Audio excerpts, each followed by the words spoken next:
Hall, where a good crowd is gathered in anticipation of watching the world heavyweight champion at work, and here he is entering the ring. There he is, and he's got a tremendous ovation, and he also has an entourage Alexa, which I've never seen.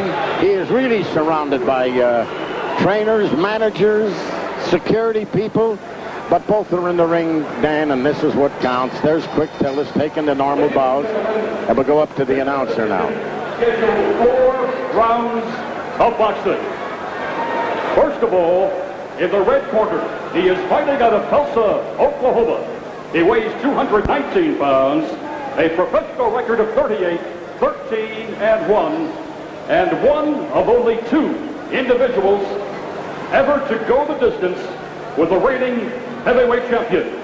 Ladies and gentlemen, James Quick Tillis. Quick Tillis, who has gone the full 10 with Mike Tyson in his career, and who now is a sparring in the blue corner. And now the he is fighting out of Brooklyn, New York. He weighs 222 pounds. He is dressed in black. And ladies and gentlemen, he is the undisputed and undefeated heavyweight champion of the world. If you will, a Chicago welcome, Mike Tyson. Well, Tyson has just been introduced, and he has a standing ovation. And both are wearing headgears. Both will be carrying 16-ounce gloves. And I'm surprised that Quick Tillis did not put his shirt on. Well, Tyson's dressed in his customary black, as usual, has no socks on, just the black boxing shoes. And this will be a 4-rounder. Now you can notice right now the way Tyson wastes no time. You know, somebody said with 16-ounce gloves, can you hit somebody? Can you knock them out? Yes, I've seen it done.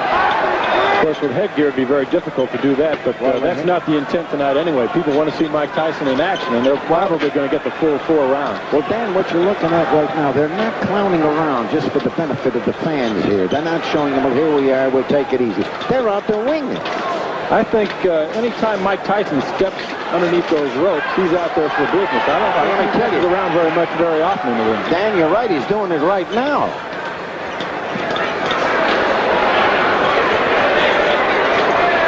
Tyson in black, Tillis there on the right. First round action. You know, Tillis is saying this is where it all started for me. I want to make a big hit. I want to come back to Chicago as a headliner again. For a while, he was going great guns. Oh, he really was. It knocked out virtually everyone he fought and was undefeated when Mike Weaver beat him back in '81 out of the Rosemont Horizon.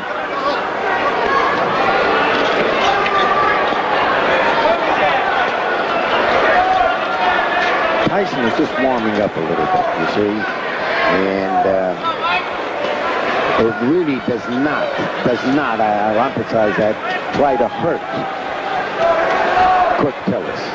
If he were my sparring partner, I don't think I'd want to hurt him either. You know, it can't be easy to find guys that want to step in the ring and practice with Mike Tyson. Well, then you know that he's got a fight coming up. Tyson, with former heavyweight champion Larry Hall. Oh, look at that swing. Pretty good combination there by Tyson. Yeah. We have watched several preliminary fights, Ben, you and I tonight. Some smaller guys who are very quick, and you know, it's almost incredible that Mike Tyson, who outweighs some of those people by 80 pounds, is just as quick, if not quicker than they are. I'm glad you noticed that. I'll tell you what Tyson has done. He's slowed Quick Tillis down a little bit. See, they're not playing around. This is not, let's play Twinkle Toes. Dug one to the body and then right back up to the jaw to Tyson.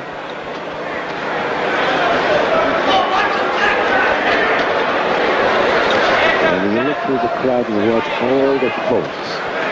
Nobody's eyes are turned away from this. This is the first time that they've seen the Mike Tyson. And boy, they are eating it up.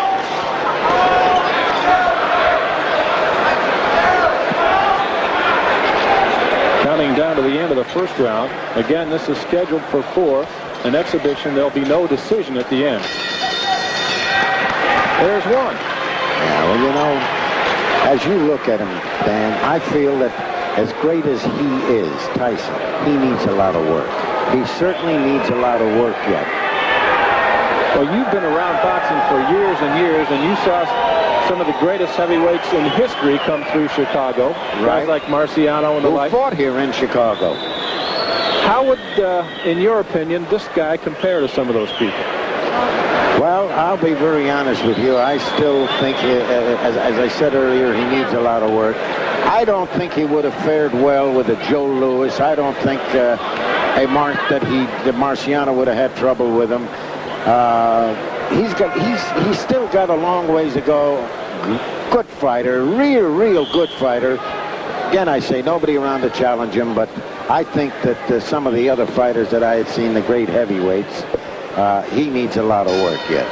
Well, we'll keep in mind that he's only 21 years old and fighting in an era in which there aren't that many great heavyweights to go up against. It's tough to learn when you're 21 and there's nobody out there to fight. I keep telling you, Dan, that there's nobody around that could get the crowd excited. In other words, if you were talking, say, well, after he fights so-and-so, you know who I'd like to see him fight? I'd like to see him fight this fella or that fella. But there's nobody around.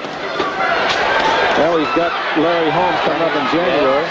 And later on down the road, probably not until early '89, Michael Spinks, which is one that a lot of people are looking forward to. I hope that fight comes off. There seems to be a little controversy about that. Well, I think there's too much money to be made in that one for it not to happen sometime. Too much money. Tonight they're fighting their hearts out for just expenses. And they're not even paying that. I understand they paid their own way in. They're paying their own hotel. And incidentally, the officials here tonight are not getting paid. The referee, the announcer, and the judges. The Holy Angels has yet a long road to hoe. They need somewhere in the neighborhood of $3.5 to $4 million to rebuild the church that burned to the ground. And as of now, Father Clemens says they're in the neighborhood of $1 million. So there's 2.5 or 3 to go, and this may pay some of the freight. As we said, a good crowd here to watch the world heavyweight champion Mike Tyson and Tillis. Just past the midway point of round 2. Now you see why Mike Tyson, wants a quick Tillis in camp with him. And you see, I mean, there's no playing around. I'm not taking it easy. You're not taking. They're out there really punching and winging.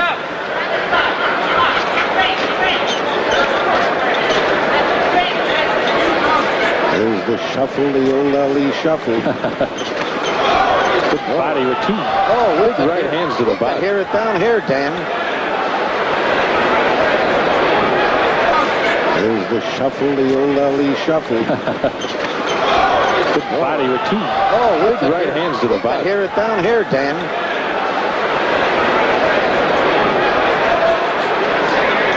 Oh, they're getting them on. And incidentally, the promoter, Ernie Terrell, who worked with Father Clemens, put together a great show. A lot of good talent on the card.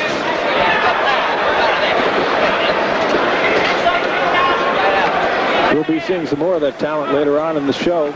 Craig Bojanowski will fight Al Houck, and we'll look forward to that one. It should be fun. Tyson with a good combination. Tyson's throwing most of the leather here, Ben. I don't think Tillis is getting off very well. Well, that's why he's a sparring partner, huh? I was just going to say. But I tell you, he's not leaning over the champion. He's not trying to stop from getting tired. And this is, for an exhibition, this is as good as you'll see anywhere. Mike Tyson, 21 years old, Brooklyn, New York, a troubled youth. And Ben, you know, or knew, I should say, Customato very well. Yes, I do. And their story is a very heartwarming one. Tyson was headed for serious trouble. That's right. And Cuss pulled him out of it, turned him around, and I know, although he's not here now, he'd be very proud of the way Mike Tyson has turned out. You know, he had Floyd Patterson, and Floyd Patterson was a problem, too.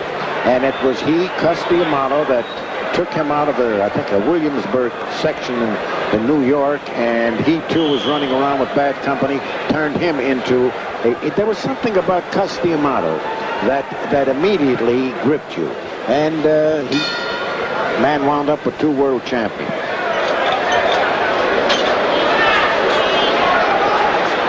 Third round, Tyson's trainer Kevin Rooney in his corner before the round began, just telling him to go out and have some fun.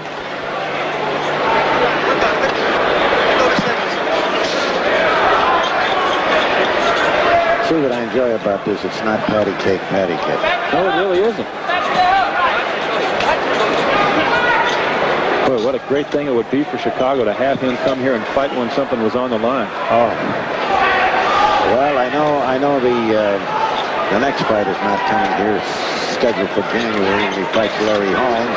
Yeah, that's in Atlantic City. Then he's talking about making a trip to Japan. He wants to be known as a true world champion, and he's not afraid to go outside the U.S. and fight in some exotic places. Same thing that Muhammad Ali did. Hung his title on the line in many foreign countries. Manila, Zaire, there were so many places that Ali traveled to. And that's partially why he was such a beloved character. Yeah, and he had a charisma that everybody loved. I mean, still today you hear that chant, Ali, Ali, you know. You see how big those gloves are? I spoke at the wrong time because Tyson hit him with the left hook. Tillis getting off a few punches too. Yes. They may be 16-ounce gloves, but they'll sting you. If I were James Quick Tillis, I don't know if I'd want to hit Mike too hard. You know, you wouldn't want to. No, I think stir him up. On the other hand, I think that Tyson would insist, throw your best punches at me. That's how you get in condition. That's how a fighter really gets into condition. No, January 22nd is not that far off. Just over 2 months away. Between you and I, I'm not too enthused about Holmes coming back. 22 fights. I don't know. From what I've seen of Mike Tyson, I can't see Larry at 38 having much of a chance against him. Now, you notice how he's been avoiding and getting underneath the left hand of Tillis. Well, Tyson has proven that he's so... another good play. The left hand caught Tillis pretty flush there on the head here. They're not playing around, Dan. He's not a big person. He can hit from outside, though, and he's devastating inside. I can recall